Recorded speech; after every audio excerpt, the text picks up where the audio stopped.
Halo pemirsa GPR TV dari Sabang sampai Merauke, dari Miangas hingga Pulau Rote. Bertemu kembali dengan saya Anggria Ratri dalam kanal siaran berita pemerintah.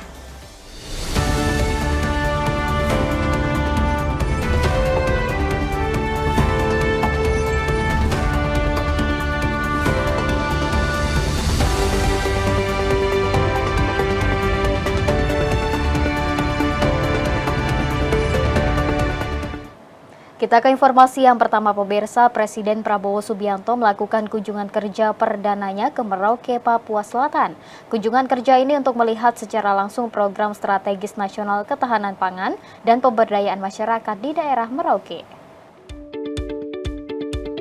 Presiden Prabowo Subianto melakukan kunjungan kerja perdananya ke Merauke, Provinsi Papua Selatan. Merauke dipilih Presiden Prabowo sebagai kunjungan perdananya karena ingin menegaskan komitmennya dalam mewujudkan ketahanan pangan bagi Indonesia. Kunjungan kerja di bagian timur Indonesia ini untuk melihat secara langsung program strategis nasional ketahanan pangan dan pemberdayaan masyarakat di daerah Merauke. Pasalnya, Merauke diproyeksi menjadi lokasi pengembangan kawasan sentra produksi pangan di timur Indonesia dan didorong untuk dapat memenuhi kebutuhan pangan nasional. Setibanya di lokasi, Presiden Prabowo didampingi Menteri Pertanian Andi Amran Sulaiman melihat persiapan demplot atau demonstration plot padi untuk meningkatkan produktivitas pangan di wilayah timur Indonesia. Demplot padi diharapkan menjadi percontohan bagi para petani lokal dengan teknik pertanian yang dapat meningkatkan hasil panen dan kualitas padi. Selain itu, Presiden Prabowo juga menyaksikan secara langsung proses pengolahan lahan dan tabur dolomit untuk menetralkan keasaman tanah, memperbaiki struktur tanah, dan meningkatkan ketersediaan unsur hara. Pada tahun 2024, pemerintah telah menyelesaikan tahap pertama program optimasi lahan rawa seluas 40.000 hektar di Merauke. Hingga saat ini sudah ada 35.000 hektar sudah ditanami dan 5.000 hektar lainnya dalam proses olah lahan.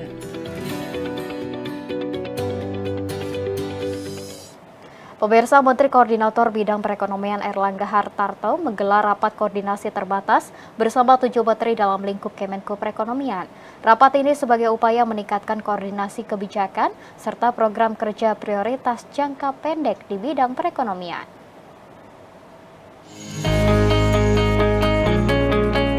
Menteri Koordinator Bidang Perekonomian Airlangga Hartarto memimpin penyelenggaraan rapat koordinasi terbatas Kementerian Koordinator Bidang Perekonomian bersama 7 kementerian dalam lingkup koordinasi Kemenko Perekonomian. Rapat ini diadakan sebagai upaya dalam meningkatkan koordinasi kebijakan serta penyelarasan sejumlah program kerja prioritas atau quick wins di bidang perekonomian. Terdapat sejumlah regulasi prioritas yang perlu segera diselesaikan pemerintah untuk mendukung program prioritas di bidang perekonomian, seperti tindak lanjut putusan Mahkamah Konstitusi terkait judicial review Undang-Undang Cipta Kerja hingga perubahan peraturan pemerintah mengenai devisa hasil ekspor sumber daya alam. Selain itu, sejumlah insentif prioritas juga akan diusulkan dalam waktu mendatang, seperti pajak penjualan atas barang mewah ditanggung pemerintah, pajak penjualan ditanggung pemerintah untuk kendaraan listrik berbasis baterai, PPNDTP untuk properti, hingga program pembiayaan seperti kredit usaha rakyat, KUR Alsintan, dan kredit revitalisasi industri padat karya. Dalam kesempatan itu, seluruh menteri dalam lingkup Kemenko Perekonomian juga memaparkan program Quick Wins,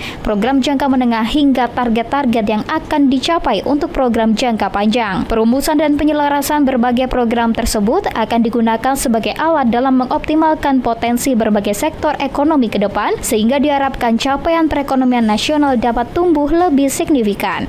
Beberapa insentif prioritas yang sedang berjalan diusulkan untuk dilanjutkan ke tahun depan, dan ini akan segera dibahas juga dengan Kementerian Keuangan, yaitu terkait dengan PPN ditanggung pemerintah, PPN DTP, PPNBM maupun PPN DTP untuk kendaraan bermotor berbasis listrik dan mobil berbasis listrik. Pemirsa, sejak pelantikan Presiden Prabowo Subianto, Kementerian Komunikasi dan Digital telah menangani 187.000 situs yang terindikasi memfasilitasi judi online. Penanganan ini merupakan kinerja pemutusan akses situs judi online terbanyak dalam rentang waktu 10 hari kerja Mutia Hafid sebagai Menteri Komunikasi dan Digital periode 2024-2029.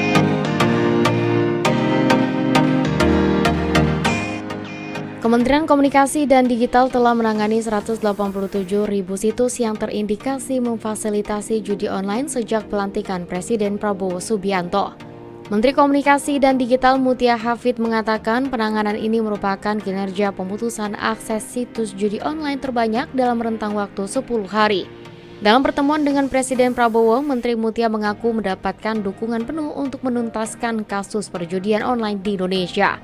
Sebagai langkah proaktif, Kementerian Komdiji terus meningkatkan pengawasan situs terindikasi judi online dan memperbanyak program pembinaan untuk pegawai. Kami juga akan menambah anggota pengawas dari ruang digital. Sebelumnya memang masih kurang, jadi akan kita perbanyak sehingga tidak ada celah. Mudah-mudahan atau paling tidak kita persempit terus celah-celah kepada mereka yang ingin melakukan kejahatan-kejahatan di dunia maya termasuk judi online. Melalui instruksi Menteri Komunikasi dan Digital Nomor 2 Tahun 2024 terkait upaya mendukung penegakan pemberantasan judi online di lingkungan Kementerian Komunikasi dan Digital, dalam instruksi Menteri tersebut, Menkomdiji menginstruksikan seluruh pegawai Kemkomdiji untuk melaksanakan dan menaati Fakta Integritas tentang pemberantasan kegiatan perjudian daring yang berisi penolakan segala bentuk aktivitas perjudian daring baik di dalam maupun luar kedinasan yang telah ditandatangani oleh para pegawai sejak Juli 2024. Bahkan dalam instruksi tersebut ditegaskan larangan pegawai Kemkomdiji untuk berkomunikasi, mempengaruhi dan mendistribusikan segala bentuk aktivitas dan muatan perjudian online. Badan Pengawas Obat dan Makanan berkoordinasi dengan Badan Pangan Nasional mengumumkan hasil uji sampling sejumlah buah anggur muscat yang beredar di Indonesia. Dari hasil pengujian sampel dari wilayah menunjukkan hasil tidak terdeteksi adanya residu pestisida chlorpyrifos atau tidak ada senyawa berbahaya.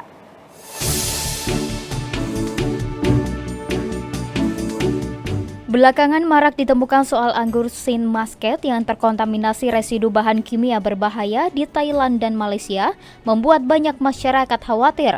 Menanggapi hal ini, Badan Pengawas Obat dan Makanan Republik Indonesia berkoordinasi dengan Badan Pangan Nasional dan Badan Karantina Indonesia untuk melakukan serangkaian tindak lanjut meliputi penelusuran kebenaran pemberitaan yang beredar, pengambilan sampel dan pengujian laboratorium. Dari hasil pengujian sampel dari wilayah Jabodetabek, Bandung dan Bandar Lampung yang dilakukan Laboratorium Pusat Pengembangan Pengujian Obat dan Makanan Nasional BPOM dengan parameter uji residu pestisida chlorpyrifos menggunakan metode gas kromatografi tandem mass spectrometry menunjukkan hasil tidak terdeteksi adanya residu pestisida chlorpyrifos. Demi menjaga konsumen tetap aman dalam mengkonsumsi anggur muscat, Kepala Bappenas Arief Prasetyo mengimbau kepada masyarakat untuk memilah dan memilih sebelum membeli buah serta memastikan pangan yang akan dikonsumsi kualitasnya aman dan bermutu. Agar masyarakat senantiasa menerapkan praktik keamanan pangan seperti membaca label yang tertera.